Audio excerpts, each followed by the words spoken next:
Welcome to iDream media. So జనరల్‌గా bone strengthen చాలామంది bone స్ట్రెంథెన్‌గా లేక ఊరికనే పెళుసుబడినట్టు కింద పడగానే ఇరిగిపోవడం అలా జరుగుతూ ఉంటుంది. సో మనం బోన్ స్ట్రెంగ్త్‌గా ఉండాలంటే అసలు ఏం చేయాలి? సో ఎలాంటి ఆహారాలు తీసుకోవాలి? పూర్తి వివరాలు తెలుసుకుందాం. ఈరోజు మనతో పాటు ఉన్నారు ప్రముఖ యోగా అండ్ స్పిరిచువల్ గురువు అరుణాదేవి గారు. మ్యామ్ నమస్తే అండి. నమస్తే. మ్యామ్ జనరల్‌గానే కొందరిని చూస్తే ఊరికి ఇట్లా కొంచెం స్లిప్ అయినా గానీ విరిగిపోతూ ఉంటాయి ఎముకలు. సో ఇలా గట్టిగా పట్టుకున్నా గానీ విరిగిపోతూ ఉంటాయి గూడా. సో ఎందుకు అంత పెళుసుబారిపోతూ ఉన్నాయి? అది ఏమైనా ప్రాబ్లమా? ఆస్టియోపోరోసిస్ అంటాం. అంటే పెలుసుబారిపోవడం అనమాట తొందరగా. ఇప్పుడు ఒకప్పుడు అది 50ల్లో అట్లా ఎదుర్కొనేవాళ్ళు. ఇప్పుడు అది 30లకి వచ్చేసింది. 30 ఇయర్స్ నుంచి కూడా మనకి డెఫిషియన్సీ, మినరల్ డెఫిషియన్సీ వస్తుంది. అంటే ముఖ్యంగా మనం అర్థం చేసుకోవాల్సిన విషయం ఏంటంటే బోన్స్ తయారయ్యేది ఒక్క కాల్షియంతో కాదు. అంటే మనం ఒక్క కాల్షియం వేసుకుంటే బోన్ ఏమీ హెల్దీగా అవ్వదు. బోన్ హెల్దీగా ఉండాలంటే మనకి 12 మినరల్స్ కావాలి. ఈ మొత్తం 64 మినరల్స్ ఉంటాయి మన బాడీలో. ఈ 12 మినరల్స్ బోన్కే అవసరం.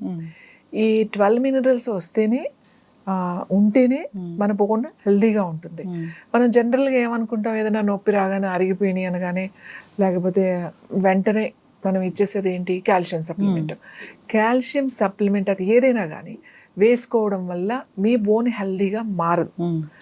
అది ఎన్ని రోజులు వేసుకుంటారు? రెగ్యులర్గా కూడా వేసుకోకూడదు. కొన్ని రోజులు వేసుకోగానే అది ఒక స్టోన్ పౌడర్, అంతే, లైమ్ స్టోన్ పౌడర్. అది కాల్షియం, అది ఒక రాయి వేసుకున్నట్టే లోపల. దానివల్ల టెంపరీగా మీకు ఏదైనా రిలీఫ్ వస్తుందేమో కానీ మీకైతే కాల్షియం రాదు. మన రిపోర్ట్స్లో ఒక నెల 2 నెలలు వాడగానే చూపిస్తుంది కాల్షియం ఉన్నట్టు. అవి ఆపిస్తే మళ్ళీ అగైన్ ఉండదు. మనకి 12 మినరల్స్ మనకు ఉంటేనే మన బోన్ హెల్తీగా ఉంటుంది. ఎందులో ఉన్నాయి మనకి 12 మినరల్స్ ఒకేసారి మనకి ఈజీగా రావడానికి అంటే ఉప్పులో ఉంది. ఉప్పు అంటే హిమాలయన్ సాల్ట్లో కూడా 12 మినరల్స్ మనకు ఉన్నాయి. ఇంకా చెప్పాలంటే సముద్రం ఉప్పులో కూడా అన్ని ప్లేసెస్లో వచ్చే ఉప్పు కన్నా కొన్ని ప్లేసెస్, మనం ఇక్కడ మన దేశంలో అయితే తమిళనాడు దగ్గర ఒక ప్రాంతంలో అక్కడ ఒక చిన్న ప్లేస్, సముద్ర ప్రాంతంలో అక్కడి నుంచి వచ్చే ఉప్పులో కూడా 100% మనకి 12 మినరల్స్ దొరుకుతాయి. అది కాకుండా ఫ్రెంచ్ సాల్ట్ అంటాం, కెలిటిక్ సాల్ట్ అంటాం, CELTIC, కెలిటిక్ సాల్ట్. ఇది ఫ్రెంచ్ సాల్ట్. అంటే అక్కడ ఫ్రెంచ్ కంట్రీలో ఒక ప్లేస్లో అక్కడ కూడా ఉప్పు హ్యాండెడ్ మామూలు ఉప్పే, మీరు పక్కన పెడితే ఏం డిఫరెన్స్ తెలియదు. ఆ మినరల్స్ మనం తీసుకుంటే ఖచ్చితంగా 12 మినరల్స్ వస్తాయి. ఇది మనకి ఆన్లైన్లో అందుబాటులోనే ఉంది. అలాగే మన హిమాలయన్ సాల్ట్లో కూడా అంత 12 రాకపోయినా చాలా వరకు బెస్ట్. మనకు అది అందుబాటులో లేకపోతే ఇది కూడా వాడచ్చు. ఇది ఎలా వాడాలి? వంటల్లో కాదు వాడేది. మనం ఒక క్రిస్టల్ అంటే చిన్న చిన్న పలుకుల్లాగా ఉంటాయి కదా, ఒక పలుకు నాలుక మీద పెట్టుకోవాలి. అది కరిగిపోతుంది. కరిగిపోయిన తర్వాత ఒక గ్లాస్ మామూలు నీళ్లు తాగాలి. ఇలా ఎక్కువ ఆస్టియోపోరోసిస్ ఉంది, ఆల్రెడీ ఎముకలు అరిగిపోయినాయి, ఇలాంటి ప్రాబ్లమ్స్ ఉన్న వాళ్ళు ప్రతిరోజు 3 పూట్ల 3 పలుకులు నోట్లో వేసుకుని, అంటే ఒక్క పలుకే ఒక్కసారి, పొద్దున ఒకసారి, మధ్యాహ్నం ఒకసారి, సాయంకాలం ఒకసారి, ఇలా ఒక నెల రోజులు చేశారు అని అంటే మీకు కావాల్సిన 12 మినరల్స్. ఎందుకంటే మన ఎముక ఆరోగ్యంగా ఉండాలి అని అంటే మనకి బ్రోరాన్ కావాలి, బ్రోమియం కావాలి, తర్వాత సిలికా కావాలి, సిలీనియం కావాలి, సల్ఫర్ కావాలి, పొటాషియం కావాలి, ఐరన్ కావాలి, కాల్షియం కావాలి, magnesium, it's very important, magnesium కావాలి. ఇలా 12 మినరల్స్ ఉంటేనే మన బోన్ ఆరోగ్యంగా ఉంటుంది. ఇంకోటి, అసలు మన బోన్ ఎముక ఆరోగ్యంగా ఉంచుకోవాలంటే ఎంత ఈజీనో, చాలా చాలా. ఫస్ట్ కెలిటిక్ సాల్ట్ తీసుకోవడం. ఎవరికైతే ఆల్రెడీ ఎముక అరుగుతుంది, నొప్పులు ఉన్న వాళ్ళు, ఎముక అరుగుతుంది అన్న వాళ్ళు, ఒక 50 వచ్చేసిన వాళ్ళు, వీళ్ళందరూ కూడా ఆస్టియోపోరోసిస్ ఉన్న వాళ్ళు అందరూ కూడా ఈ సాల్ట్ రోజుకి 3 సార్లు 3 పలుకులు కనుక వేసుకుంటే వస్తుంది. ఇంకొకటి, ఎండ కంపల్సరీ తగలాలి మనకి. రోజు కనీసం 15-20 నిమిషాలు ఎండ తగలాలి. ఈ ఎండ తగలేదు కదా అని పొద్దున్నే ఎండలో బాగా వాకింగ్ చేసేసి వచ్చేసి వెంటనే స్నానం చేస్తే మనకి ఎటువంటి విటమిన్ డి కానీ కాల్షియం కానీ బాడీకి అందదు. సోప్తో బాగా రుద్ది స్నానం చేసినా కూడా మీరు అందదు. మనం ఎండ నుంచి వచ్చే కిరణాలు ఈ స్కిన్లో ఉంటాయి, ఆ రేజ్, ఆ కిరణాలు స్కిన్ నుంచి మన బాడీకి వెళ్ళడానికి 2 గంటలు టైం పడుతుంది.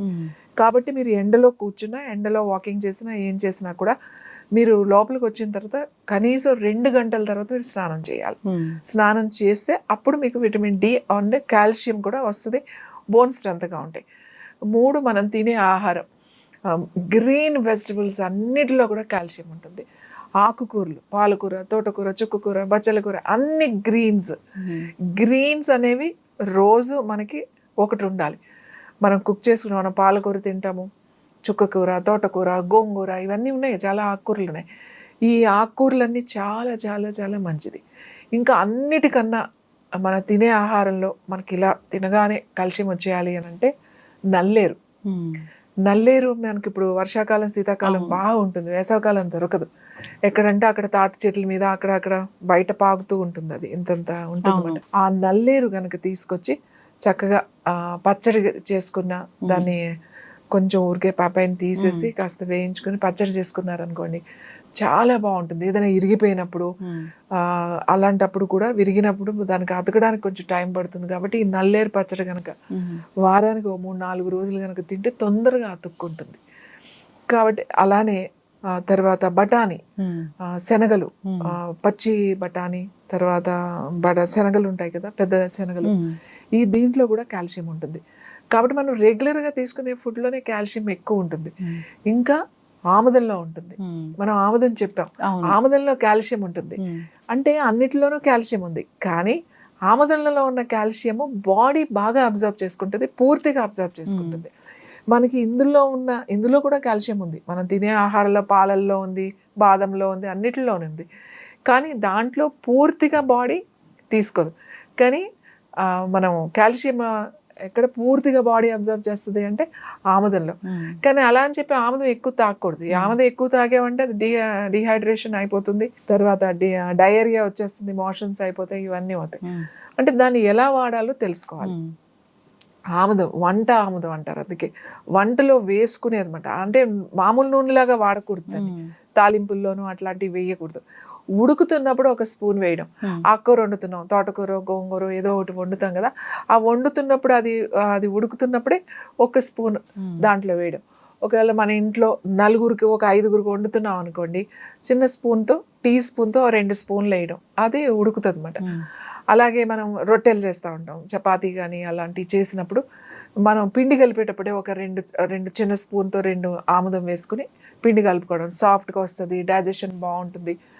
పప్పులో కూడా, పప్పు, ఆకుకూర, మనం పప్పు, టమాటా పప్పు, దోసకాయ ఇలా పెడతాం కదా, పప్పు అన్నీ పెట్టినప్పుడే ఒక 2 స్పూన్స్ పెట్టేసుకోవాలి ముందే.